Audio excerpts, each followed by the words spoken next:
السلام عليكم. اللهم صل وسلم وبارك على سيدنا محمد وعلى اله واصحابه اجمعين.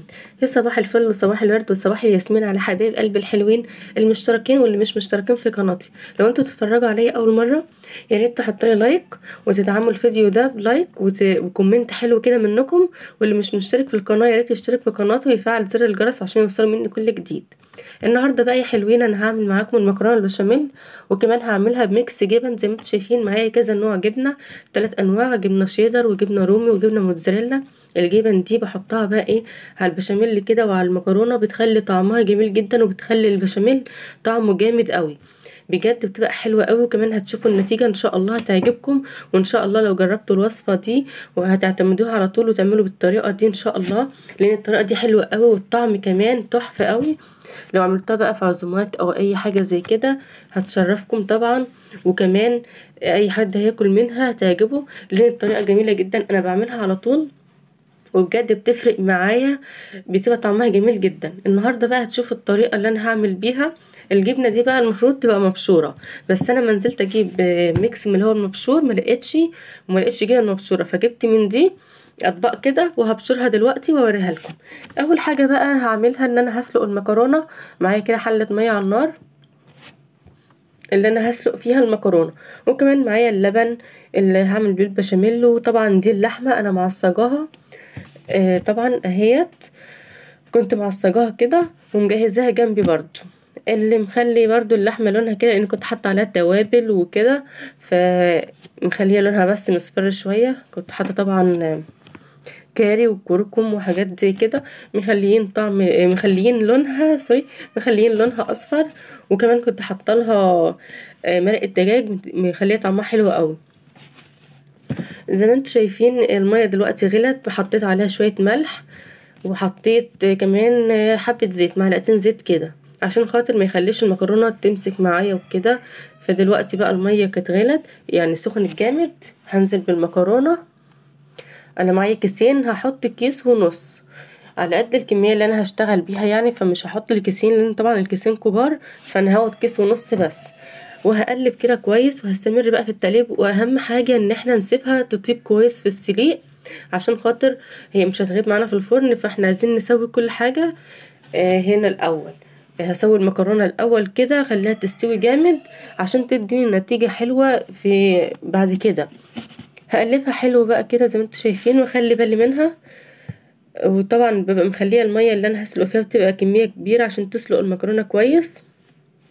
هستمر بقى في التقليب كده على ما تكون بقى المكرونه استوت. هكون انا بشرت الجبنه وهخلي بالي منها برضو كده، ابص عليها كل شويه واقلبها عشان خاطر ما تمسكش في بعضها او ان هي تمسك في قعر الحله. اقلبها كويس كل شويه، واكون انا بشرت بقى الجبنه جنب منها كده.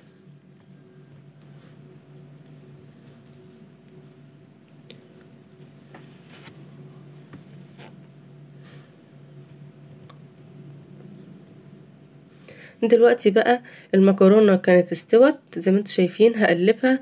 انا بص بقى سبتها استوت قوي، وكمان لما جيت صفيتها من الميه ما غسلتهاش، سبتها زي كده بالنشا بتاعتها كمان عشان خاطر ايه لما انا ادخلها الفرن واجي اطلعها واقطعها تطلع معايا قطع كويسه. النشا بتخليها تمسك في بعضها بقى كده، وبتطلع ايه قطع معاكي، ما بتتفرفتش خالص وما بتبقاش بتبقى ماسكه بعضها يعني. دلوقتي هنعمل بشاميل سوا مع بعض. انا كنت بشرت الجبنه طبعا زي ما قلت لكم على ما المكرونه استوت. دلوقتي بقى انا هعمل البشاميل. حطيت كوبايه زيت ومعايا الطبق الدقيق ده، بس انا لما الزيت يسخن وبعد كده انزل بالدقيق واقلب كويس بقى عشان خاطر ما يتحرقش معايا. انا كنت بقى مسرعه كده الفيديو في الحته دي عشان خاطر كانت مده الفيديو في الوقت ده كده كانت طويله، فانا سرعت الحته دي كده معاكم. بس طبعا موريكم كل التفاصيل اهوت. بفضل بقى ان انا اقلب في البشاميل كده في الدقيق ده عشان خاطر ما يتحرقش معايا. وكمان هستنى لحد ما يبقى لونه ذهبي كده، ذهبي فاتح، بيديني طعم حلو. ما تخليهوش يغمق معاكي عشان ما يديش طعم الحرقان كده او ان هو يبقى طعمه متغير معاكي، لا خليه بس فاتح كده زي ما انتم شايفين كده. خلاص انا عاوز اللون ده كده، بحبه يبقى فاتح كده بيديني طعم حلو. معايا بقى كميه اللبن دي كانت 2 كيلو، يا دوبك على قد كميه المكرونه اللي انا كنت عاملاها. هحط كل اللبن اللي معايا ده وهقلب بقى كويس كده، وايدي طبعا هتفضل في البشاميل كده اقلب فيه لحد ما احس ان هو اداني القوام بتاع البشاميل وتقل معايا كده، هطفي عليه النار على طول. بس هحط له بقى شويه ملح وشويه فلفل اسمر. بحب احط الفلفل الاسمر على البشاميل الصراحه، بيديني طعم حلو قوي. وكمان بحب احط له الملح بظبط البشاميل يعني، والحدق بتاعه بيبقى جميل جدا. لما نحط له بقى شويه جبنه كده بيديله طعم جميل. شايفين بقى دلوقتي ده بقى قوام البشاميل اللي انا كنت عاوزاه. مش هخليه يتقل اكتر من كده عشان طبعا لسه هيخش الفرن وكده، وعشان اعرف استخدمه وانا بحط المكرونه.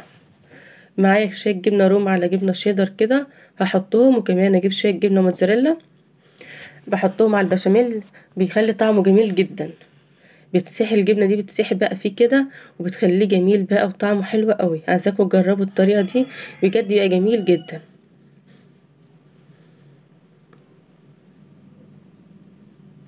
هقلب بقى كويس كده عشان خاطر الجبنه تسيح، بتخلي طعم المكرونه حلو قوي قوي. عايزاكم تجربوا الطريقه دي والله العظيم انا بعمله كده بجد، اللي بيدوق المكرونه بيبقى مبهور بيها قوي، بالطعم بتاعها بتبقى جميله جدا. هاخد بقى البشاميل كده معايا كميه المكرونه زي ما انتم شايفين، هفضي عليها جزء كده من البشاميل واقلبها. لو احتاجت تاني هحط تاني برضو، لو احتاجت بشاميل تاني هحط لها تاني.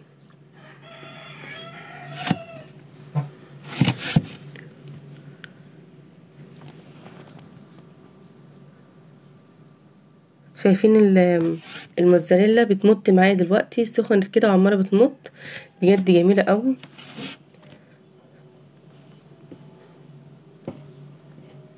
هحط لها كمان شويه كده بحس ان انا ابقى مخليه المكرونه مليانه بشاميل كده وتبقى حلوه، بتبقى بيخليها طعمها حلو قوي.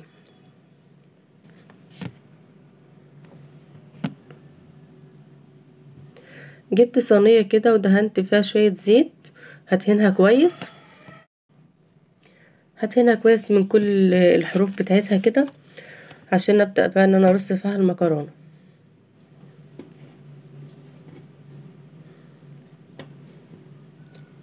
هحط اول طبقه وافردها كويس بقى كده بالمعلقه زي ما انتوا شايفين. انا حطيت لها برضو البشاميل اللي عليها ده ما شاء الله حلو، الكميه يعني مظبوطه عليها. هفرد بقى المكرونه حلو كده عشان انزل اللحمه. انا كنت عملت الصينيه دي وصورتها معاكم طبعا زي ما انتوا شايفين كده، وكان طبعا فضل معايا مكرونه كتير، عملت جنبها كمان صينيه قد دي كده ببقيه المكرونه. كانت الكميه دي عملت معايا صينيتين. نزلت اللحمه كده اللي انا معصجاها هوزعها كويس على المكرونه كلها كده.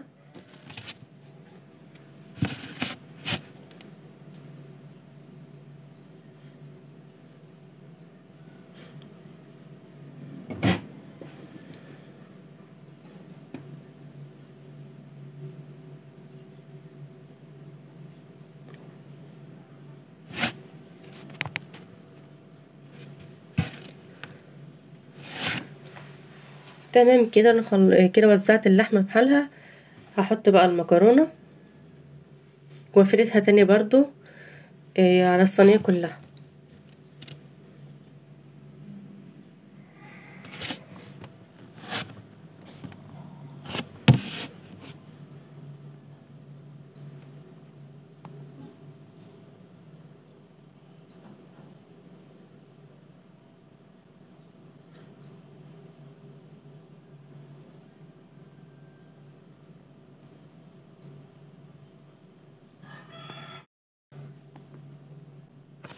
يا ريت اللي مكمل معايا لحد دلوقتي وبيتفرج على الفيديو يصلي على النبي كده عشان ربنا يبارك لنا في حياتنا.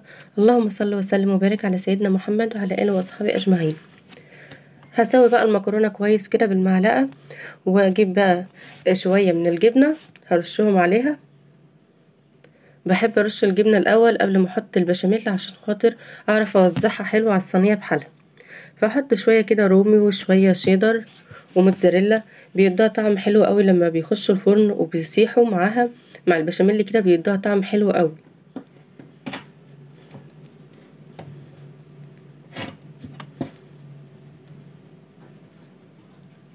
هوزعها كويس كده على كل الصينيه.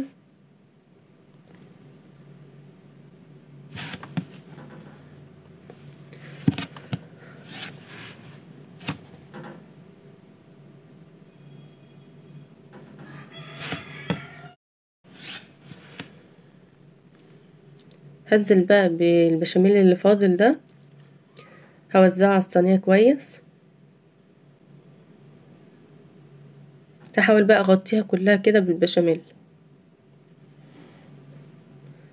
الطريقه سهله وجميله جدا وما خدتش معانا وقت، وطلعنا كمان صينيه مكرونه حلوه كده من تحت ايدينا. بجد الطريقه حلوه، يعني اللي حابه تعمل بقى مكرونه الفيديو قدامكم ما فيهوش اي تعقيد ولا حاجه، الفيديو سهل وان شاء الله الطريقه تعجبكم وان شاء الله النتيجه تبقى حلوه. هتشوفوا دلوقتي النتيجه بجد جميله جدا.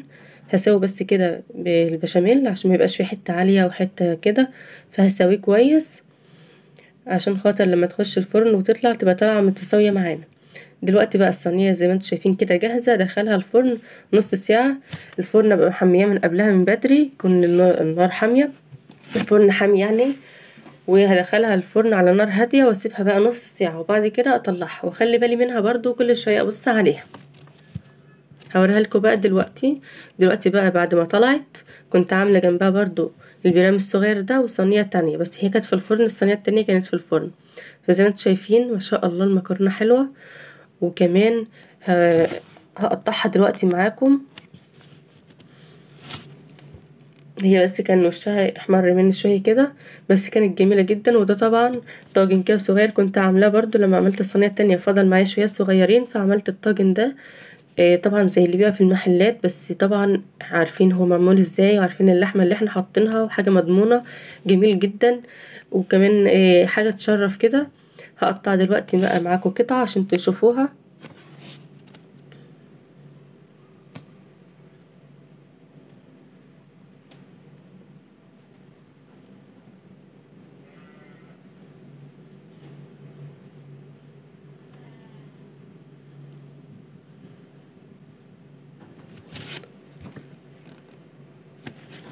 انا اصلا من عشاق المكرونه البشاميل اللي بجد بحبها قوي.